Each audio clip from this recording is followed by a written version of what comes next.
The city woke up before the sun. Buses hissed at stops, shopkeepers lifted metal shutters, and the smell of fresh bread mixed with dust in the air.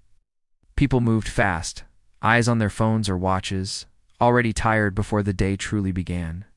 In the middle of all this noise and motion, there was a small girl sitting near the edge of a busy street, close to a row of tall buildings with shining glass walls. She was thin, wrapped in an old jacket that was far too big for her. Its sleeves covered half her hands, and the zipper was broken. Her shoes were worn down, the soles bending with every step she took. Beside her sat a small backpack, faded and patched in several places. It looked heavier than it should have been for a child her age, not because of weight, but because of all it carried from a life too hard and too early. She did not cry or shout. She did not block anyone's path. She simply sat there, knees pulled to her chest, watching people pass by. When someone met her eyes, she offered a small, careful smile. Sometimes she softly said, "Good morning." Most people walked past her as if she weren't there. Across the street, a black car slowed to a stop near the curb. It was clean, polished, and quiet, the kind of car that drew looks even in a city full of expensive things. Inside sat a man in his early 40s, dressed neatly, his coat pressed and his shoes spotless. His phone buzzed with messages from his office, reminders of meetings and numbers and deals that needed his attention. This street was part of his daily routine. Every morning, he passed through it on his way to work. He had noticed the girl before, though he could not remember the first time. She had become part of the background to him, like the traffic light or the coffee shop on the corner. Someone always sitting there, someone always poor. Normally, he looked away. That morning was different. As the car waited for the light to change, his eyes met hers. It was only for a second, but it felt longer. There was no fear in her face, no anger. Just calm, clear eyes that seemed far older than the rest of her. She stood up slowly and took a few careful steps toward the car. The driver shifted uncomfortably, ready to roll forward if needed. The man raised a hand slightly, a silent signal to wait. The girl didn't reach for the door. She didn't tap on the window. She stopped a few steps away and looked up at him. "Sir," she said quietly. He lowered the window, unsure why he was doing it. "Yes," he asked, already expecting to hear a request for money. She hesitated, as if choosing her words very carefully, the way children do when they know words matter. "Can you be my dad?" she asked. The traffic light changed to green, but the car did not move. He stared at her, certain he had not heard properly. The city sounds faded for a moment. No one had ever asked him that before. Not like this. Not on the side of a road, from a child who owned almost nothing. "I what?" he said. She quickly shook her head. "I don't need food," she added, "and I don't need money. Just today. Can you be my dad today?" His throat tightened. He did not understand why. The driver cleared his throat. "Sir, we'll be late." The man ignored him. He pushed the door open and stepped out onto the sidewalk. People slowed down, curious. Some frowned. Some pretended not to look. "Why would you ask that?" he said, keeping his voice low. The girl shrugged, her shoulders barely lifting under the large jacket. "I see dads like you every day," she said. "Walking fast, carrying bags, talking on phones. I wondered what it feels like to walk with one." He felt something shift inside his chest. "Where is your father?" he asked, though he already feared the answer. She looked down at her worn shoes. "He was kind," she said softly, "but he's gone." There was no anger in her voice, no tears. It's just a quiet statement, like talking about the weather. People passed by them, brushing past without slowing. Life moved on, as it always did. The man glanced at his watch, then at the girl, then back at the car waiting behind him. He knew he should leave.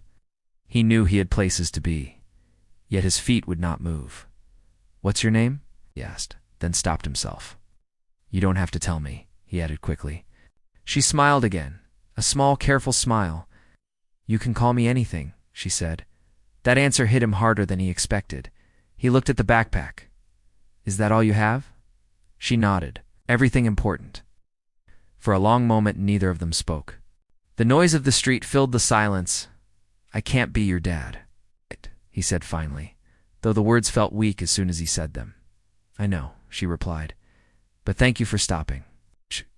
She picked up her backpack and began to step away, already used to rejection. Used to adults turning back to their busy lives? "Wait," he said, surprising himself. She turned around.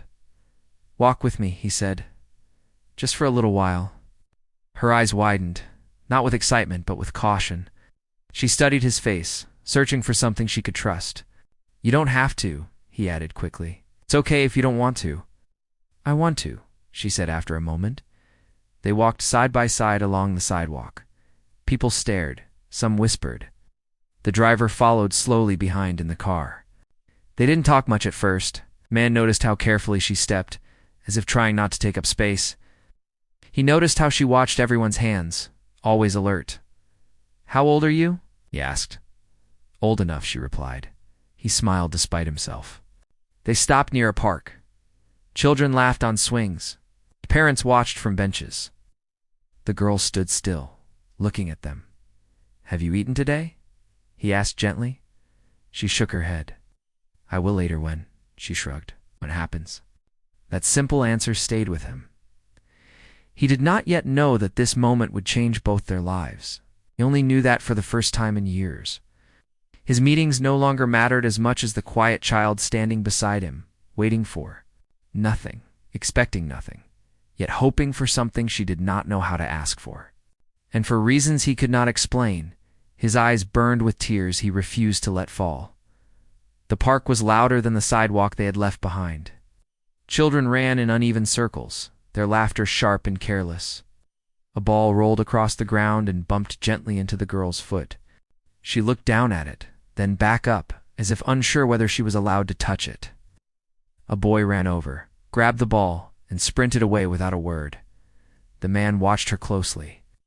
He noticed how she stayed at the edge of everything, never stepping fully into the scene. It was as if she lived her life one careful step at a time, always ready to move back. They sat on a bench near a tree with low branches.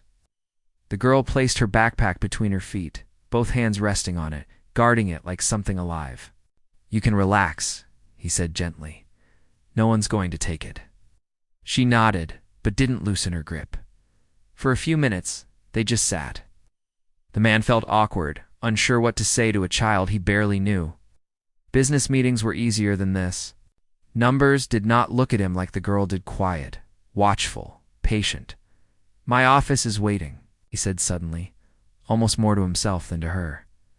"That's okay," she replied. "I don't mind being quiet." Something about that answer made him feel heavy. He stood up. "Let's walk more." They moved through the park slowly. He noticed how people reacted when they saw them together.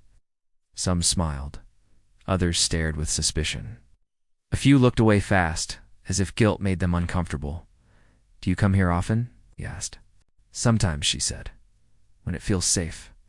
"What makes it feel safe?" She thought for a moment. "When there are lots of people, and no shouting." He absorbed that quietly. They stopped near a small food cart at the edge of the park. The smell of bread and fried snacks hung in the air. Her stomach growled loudly, and she froze, clearly embarrassed. He pretended not to notice. "I'm hungry," he said instead. "Would you like to eat with me?" She looked at him, surprised. "Together?" "Yes, together." She hesitated. "I don't have money." "I know," he replied simply. After a long pause, she nodded. They sat on small plastic stools near the cart. He ordered 2 simple meals and held one out to her. She took it carefully, like it might disappear if she moved too fast. She didn't eat right away. She broke a small piece first, then another, chewing slowly. He realized she had learned to make food last. "It's okay," he said. "There's enough." She looked at him and finally took a full bite. They ate in silence for a while. "You don't have to stay with me," she said suddenly. "You already did enough." "I'm not in a hurry anymore," he replied. She studied his face again, the same careful inspection as before. "Adults say that," she said, "but then they leave." He didn't argue. He knew she was right. "Where do you sleep?" he asked softly. She pointed toward a distant bus stop. There, she said. Under the roof part. Alone. She nodded. His chest tightened. He wanted to ask more, but he stopped himself. He didn't want to turn her life into a list of painful questions. They finished eating. She wrapped the leftover bread carefully in a napkin and stored it in her backpack. "Can I ask you something?" she said. "Of course." "Why did you stop?" He thought about that. "I don't know," he admitted. "I think I was tired of walking past." She smiled at that. Not a big smile, just a small one, but it felt real. They stood up. The sky had grown brighter. Time had moved faster than he realized. "I should go," he said reluctantly. "That's okay," she replied again, but this time there was a pause. She reached into her backpack and pulled out a folded piece of paper. It was worn and creased from being opened many times. She handed it to him. "What's this?" he asked. "A drawing," she said, "of a house." "Just in case?" "Just in case of what?" "In case I ever find one." He unfolded the paper. It showed a small house with a door, 2 windows, and a tree beside it. Stick figures stood in front, holding hands. He felt his eyes burn again. "Can I keep this?" he asked. She nodded. "I made another one." He folded the paper carefully and placed it inside his coat pocket. "I'll see you again," he said, surprising himself with how sure he sounded. She didn't answer right away. Then she said, "I'll be here." As he walked back toward his waiting car, he glanced over his shoulder. The girl stood exactly where he left her, holding her backpack. Watching him go. When he closed the car door, the world rushed back in. His phone buzzed. His driver asked about the schedule.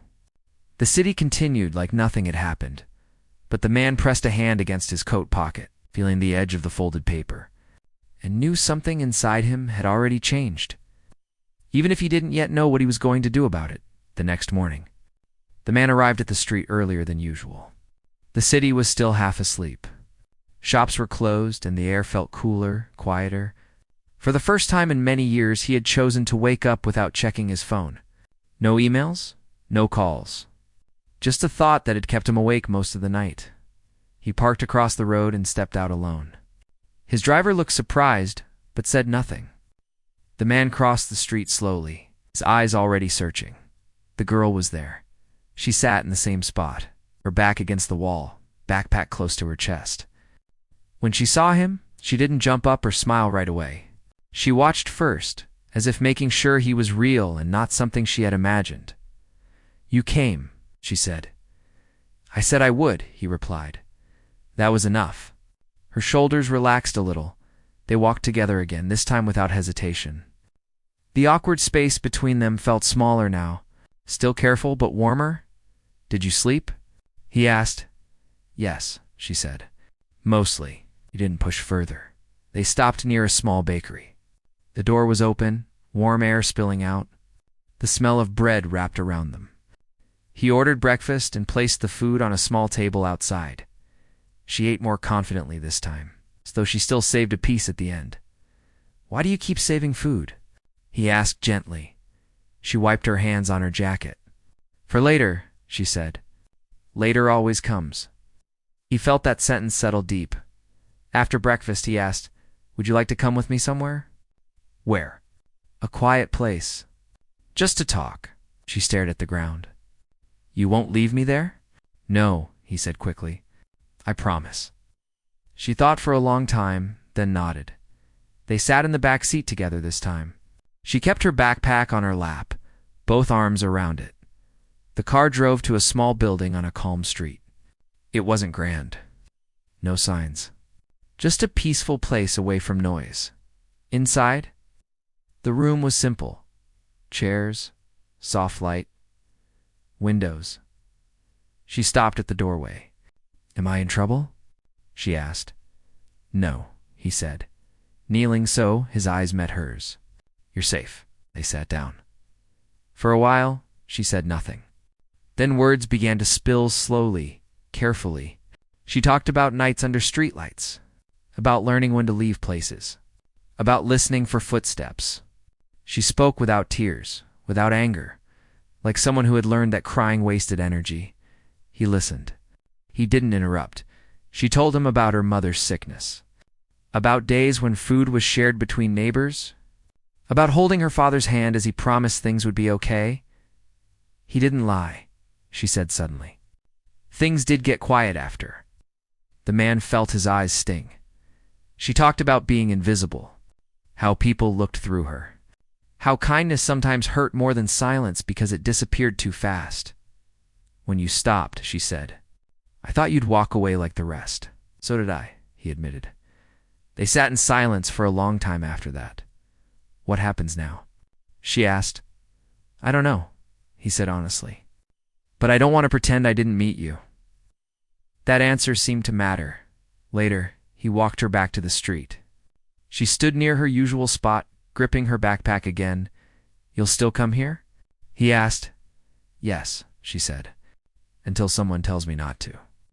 He took a breath. I'm going to talk to people who can help, properly, slowly. Her face changed. Fear crossed it quickly. Will they take me away? No, he said. Not unless you want more safety. She nodded, though uncertainty remained. Before he left, she did something unexpected. She hugged him, fast, light, then stepped back instantly, as if worried she had done something wrong. He didn't pull away. That's okay, he said. That night, he sat alone in his apartment, the drawings still on his table. He thought about how full the rooms were and how empty they felt, about how much money could not silence some memories. For the first time in his life, he felt afraid not of loss, but of responsibility. And yet, he also felt something else. Purpose. Outside, the city lights glowed. Somewhere across town, a small girl slept under a roof that was not yet a home, dreaming quietly of doors that opened and stayed open, and the man knew that no matter how careful he tried to be, his life and hers were already tied together in ways neither of them could undo. Days passed, but the memory of the girl did not fade. For the man, everything else began to feel quieter, less important. Meetings ended exactly on time now because he found himself watching the clock, thinking not of profit or plans, but of a small figure sitting by a wall with a backpack too big for her shoulders. He returned often, sometimes early in the morning, sometimes later in the afternoon. He never brought gifts that made promises he could not keep, just food, conversation, and time. Time became the most valuable thing he gave. The girl noticed the difference. You keep coming back, she said one morning. Yes, he replied. Because I want to. She did not smile right away. Instead, she nodded, as if writing that sentence down somewhere inside her. They developed small routines. Eating quietly, walking short distances, sitting at the park bench where fewer people passed. She talked more now, filling the space with questions about things she had never known. How elevators work. Why some people rush, even when they are not late. Why some houses have lights on all night? He answered honestly. Even when he didn't have good answers? One afternoon, rain surprised them. They stood under an awning as cars splashed through puddles. The girl held her backpack tight, worried. You can come inside, he said, pointing to a nearby cafe. She stepped back. I might not be welcome. You are with me, he said gently. Inside, warm air wrapped around them. No one asked her to leave. No one stared too hard. She relaxed enough to sit without gripping her bag. She looked at him carefully. What do people help with when they help properly? She asked. That depends, he said. Sometimes they help with school. Sometimes with safe places. Sometimes with choices. She was quiet for a long time after that. Later that week, he spoke to others. Not to take control, but to understand. The words were difficult. Support, care, next steps. He listened more than he spoke. When he returned to her, she noticed the seriousness on his face. Are you leaving? She asked immediately. No, he said, but I want to make sure you're safe. Not just today. Her fingers tightened on the strap of her backpack. Safe places don't last, she said. They can, he replied, but only if we're honest. That afternoon, they walked more slowly than usual. She kicked small stones along the path. "If I stay somewhere else," she said quietly, "can I still see you?" "Yes," he answered without hesitation. If that's what you want, that answer mattered. Change did not happen all at once. It came in small, careful steps. Short visits indoors. Clean clothes borrowed, not taken. New routines explained before they were tried. There were moments she pulled away. Days she spoke less. Days she asked the same questions again. Just to be sure the answers had not changed, he stayed patient. One evening, as the sun dropped low, she sat beside him and spoke without looking up. "If I go somewhere safer," she said, "you won't disappear, right?" He took a deep breath. "No, I won't disappear." She nodded once, trusting the words more than she trusted him. That night, the first time, she did not sleep under the bus stop roof. The place she stayed was quiet, unfamiliar, and clean. She lay awake, staring at the ceiling, afraid the calm would break. Across the city, the man sat at his kitchen table, unable to sleep. The apartment felt too empty, the silence louder than the streets had ever been. He realized then that helping her was no longer something he was choosing to do. It was something he was choosing to become. The next morning, she saw him again. Her hair was neater, her jacket cleaner, but her eyes searched his face the same way. "You came," she said. "I told you," he replied softly. She breathed out slowly, like someone who had been holding air all night. As they walked together, she slipped her hand into his for just a second. Then she pulled it back, testing. He did not react. He did not pull away, for the first time. Her smile reached her eyes. Neither of them said the word. They were both thinking. They didn't have to. The choice had already begun. Quiet and real, changing both of their lives one steady step at a time. Time began to move in a new way for both of them. Days no longer felt empty or rushed. They felt full even when nothing big happened. Small things mattered now. Meals eaten without fear, sleep that lasted through the night. Mornings that didn't begin with watching for danger. The girl adjusted slowly. She still carried her backpack everywhere, even when she didn't need to. It sat beside her during meals, at her feet when she sat down, close enough to touch. No one asked her to leave it behind. That alone was a kind of kindness she had never known. She began going to a small learning center nearby. The first day, she barely spoke. She watched other children carefully, the same way she once watched adults on the street. When someone laughed too loudly, she flinched. When someone spoke to her kindly, she waited for the moment it would stop. The man waited too. He stayed close, but not too close. Present, but not controlling. He learned when to speak and when to simply sit. He learned that real care was quiet. One afternoon, she came out holding a piece of paper. It was messy, letters uneven, but clear. "I wrote your name," she said. "My name?" He asked. She nodded. "I didn't spell it wrong," he smiled. "You didn't." She seemed proud of that. Weeks passed. The backpack grew lighter, not because everything inside was gone, but because her need to carry everything with her slowly faded. Some things stayed in drawers now, safe drawers.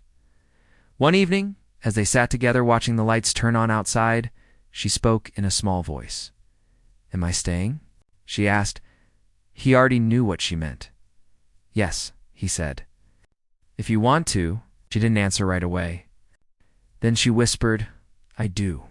The process was careful. There were many conversations, many steps explained before they happened. She was asked what she wanted. Her voice mattered. Every time she looked uncertain, everything slowed down, and through it all, he stayed. There were hard days. Days when she woke from dreams and couldn't breathe. Days when she pushed him away, testing if anger would make him leave. He stayed then, too. One night, she stood at his doorway, eyes red. "You said you wouldn't disappear," she said. "I'm here," he replied. She nodded and went back to bed. The moment came quietly. No big announcement. No ceremony. Just a form signed, a conversation finished, a future gently begun. that evening. They walked together in the same park where they had first sat on a bench. She kicked a stone, then stopped. "Can I ask you something?" she said, always.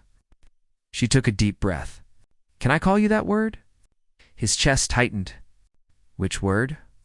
She looked up, eyes shining, but steady. "Dad." The world seemed to slow. He tried to answer, but his voice caught. Tears filled his eyes before he could stop them. He had faced boardrooms without fear, had signed papers worth millions without shaking. But this broke him open. "Yes," he said finally. "You can," she smiled. "Not careful this time. Not small."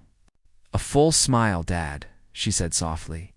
He pulled her into his arms, holding her gently, afraid to squeeze too tight, afraid to let go too soon. "I'm here," he whispered. She nodded against his chest. "I know." Later that night, she placed her backpack in a corner and did not check it before sleeping across the city. The streets were still loud. People rushed past corners without looking down. Life continued as it always had. But for one child and one man, everything had changed. The day a beggar girl asked for a dad did not just give her a home, it gave him one. 2. Life did not suddenly become perfect. It became real. The girl still woke up early, sometimes before the sun. Old habits stayed close, even when they were no longer needed. Some mornings, she sat on the bed for a long time, listening, making sure the quiet wasn't a trick. When she was sure, she stood up and walked through the apartment slowly, touching the walls, the chairs, the table, things that stayed where they were, things that belonged to her now too. The man noticed these things but did not point them out. He learned that healing did not like to be watched. She started school properly. The first week was hard. Crowded rooms made her nervous. Loud voices still made her shoulders tense. When the teacher asked simple questions, she sometimes froze, afraid of being wrong. But she tried. That was new. Every afternoon, he waited for her. Not because he had to, but because he wanted to see her face when she stepped outside. Some days she ran toward him smiling. Other days she walked slowly, tired, unsure. He accepted both. One day, she came home angry. She threw her backpack onto the floor, something she had never done before. "I don't like it there," she said. "That's okay," he replied calmly. "Tell me why?" She sat down, arms crossed. "They asked where my parents are." He waited. "I didn't know what to say," she continued. "I didn't want to explain everything." "You don't have to," he said gently. "You only have to tell what feels safe." Wow. She looked up at him. "What if they leave when they know?" He shook his head. "The people who matter will stay." She thought about that for a long time. Slowly, she began to make small friends. Just one at first, then another. She learned how to laugh without stopping herself halfway. At home, she learned new things too. How to choose clothes. How to set an alarm. How to ask for help without whispering. One evening, she caught him staring at an old photo of himself as a child. "You were alone too," she said. Double quotes, "Yes," he answered. "I was." She sat beside him. "You don't look scared anymore," he smiled. "Neither do you." There were moments he doubted himself. Moments when he wondered if he was doing everything right. But then there were moments like these, and they carried him forward. One night, during a quiet dinner, she asked, "Are you still rich?" He laughed softly. "Yes. Does being rich still matter the same?" she asked. He thought about that carefully. "No," he said. "Not the same way." She nodded, satisfied. A few months later, they walked past the street where they had first met. She slowed down and looked at the spot by the wall. "For a long time," she said, "I thought that place was all I was, and now?" He asked. She squeezed his hand. "Now it's just a place I remember." They stood there for a moment, then kept walking. That night, as she slept, she did something new. She left her bedroom door open. The man noticed it and felt his chest tighten. Not with fear, but with gratitude. Because some changes do not announce themselves. They simply arrive, quiet and lasting. And in that quiet, Both of them finally understood that love was not something dramatic or loud. It was showing up every single day. The seasons changed without asking permission. Warm days faded into cooler mornings, and the city slowed in small ways almost no one noticed. For the girl, change was no longer something to survive. It was something to move through. She began to grow in ways that surprised both of them. Not just taller, not just stronger, but steadier. She started speaking up in class. She raised her hand even when she wasn't completely sure. Sometimes she answered wrong, and nothing bad happened. That alone felt like a victory. At home, she learned that doors could stay unlocked. That food would still be there tomorrow. That voices could be raised in laughter and not danger. Some nights she still woke up suddenly, heart racing, unsure where she was. But now, she knew where to go. She would walk quietly to his room and stand there, not wanting to interrupt. Most nights he noticed her right away. "You're okay," he would say gently. Sometimes she nodded and went back to bed. Other times she sat on the floor until her breathing slowed. He stayed awake with her every time. He changed too, the man who once measured his days in meetings. Results now measured them in moments. Dinner talks. Homework questions. Silences that spoke louder than words. He stopped working late without feeling like something was slipping away. He realized something important. His life had not gotten smaller. It had gotten real. One Saturday afternoon, they visited a small community event near the park.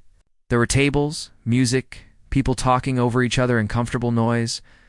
The girl stayed close at first, fingers brushing his sleeve as they walked. She saw a booth with paper and colors and stopped. "Can I?" she asked. "Yes," he said. She sat down and began to draw. This time, she didn't draw a dream house. She drew what she saw: trees, people, herself, him. The lines were more confident, less rushed. When she finished, she handed it to him. "For you," she said.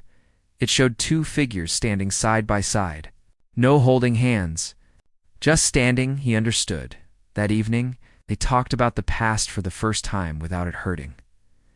"I don't miss the street," she said quietly, "but I remember it."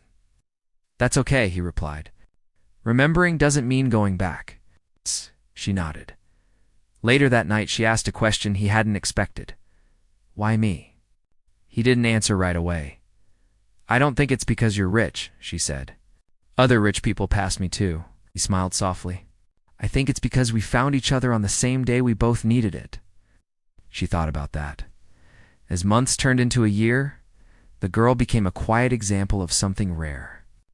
People who learned her story often expected tragedy. They spoke to her softly, carefully. She didn't like that. "I'm not broken," she told one teacher. "I'm just learning." At home, she practiced cooking simple meals. Sometimes they burned. Sometimes they were perfect. He ate all of them. One evening, she made a small mistake and waited for anger that never came. "That's it?" she asked. "That's it," he replied. She smiled wide and free. They returned to the park often. It became a place of memory instead of longing. One day, they sat on the same bench from the beginning. "I didn't know dads could be quiet," she said. He laughed. "We learn." She leaned against him, comfortable, unafraid. That night, she wrote in her notebook before sleeping, "Things I know now, people can stay. Promises can be real. I don't have to earn love." She closed the notebook and turned off the light. Across the city, people still walked fast, still looked away, still believed they were too busy. But somewhere among them lived a girl who once asked a question on a sidewalk, and a man who answered it without knowing how. Only knowing that he would dot, the world didn't change. But for them, everything had, and that was enough. Life continued to unfold in quiet, ordinary ways, and that was something both of them learned to treasure. There were no big announcements anymore, no moments that felt like turning points. Just days following days, each one building something steady. The girl grew more confident in small ways that were easy to miss. She stopped checking the door twice before going to sleep. She stopped hiding food in napkins. She stopped lowering her voice every time she spoke. When she laughed now, she did not look around to see who might hear. One afternoon, she came home carrying a small plant in a paper cup. "We planted these in class," she said. "This one is mine." He cleared a space near the window. "Let's keep it here." She watered it carefully every day. Some days she worried too much. "What if it dies?" she asked. "Then we try again," he said. She nodded slowly, as if learning that mistakes were survivable. The seasons shifted again. Cooler air returned, and the city wrapped itself in coats and scarves. On their walks, she no longer clung to his sleeve. She walked beside him now, matching his pace. One evening, they passed a group of people sitting near a wall, asking quietly for help. She stopped and looked at them for a long moment. "I used to sit like that," she said. "I know," he replied. She looked thoughtful but not sad. "I didn't know someone like you could stop." "Neither did I," he said honestly. At home, she asked more questions about the world, about choices, about why some people helped and others didn't. He answered as best he could, never pretending to know everything. One night, during dinner, she said, "If I grow up and help someone, will that fix what happened to me?" He thought carefully. "It won't erase it," he said, "but it might give it meaning." She seemed satisfied with that answer. School became easier. Not perfect, but manageable. When she brought home a paper marked with praise, she tried not to smile too big. "It's okay to be proud," he said. She smiled anyway. One weekend, they returned to the small bakery where they once had breakfast early in the morning. The owner recognized them. "You both look well," she said. The girl stood a little taller. They sat at the same table. This time, she ate without saving pieces for later. Later that day, she asked something unexpected. "Do you think I'll still be me when I'm older?" He smiled. "Yes, just with more choices." She leaned back, thinking that night. She added another page to her notebook. "Things I know now, I am safe. I can choose. My past is part of me, not all of me." She closed the notebook and placed it beside her bed. He watched from the doorway unseen. A quiet pride settled over him, not the kind he used to feel in his work, but something deeper, softer, across the city. Life moved fast as always. People hurried, trains roared, lights flickered on and off. But inside one home, time moved gently. And for a girl who once asked for a dad just for one day, the rest of her days no longer felt like something she had to face alone. As another year passed, the girl began to notice things about herself she had never paid attention to before. She noticed how her thoughts slowed when she felt safe, how her shoulders no longer stayed tense all the time, how silence no longer felt like a warning. She grew curious about who she was becoming. One afternoon, she came home holding a paper from school. "Folded neatly. We're supposed to write about where we came from," she said. He looked at her carefully. "How do you feel about that?" "I don't know yet," she replied. "Can I write it my way?" "You always can," he said. That night, she sat at the table for a long time. The page stayed blank. She wasn't afraid of the words. She was afraid of choosing which ones mattered. He made tea and left it beside her without speaking. Later, she finally wrote. She didn't write about streets or hunger. She wrote about waiting, about watching people walk past, about learning early how to be quiet. And then she wrote about the first time someone stopped. She didn't use titles like father or daughter.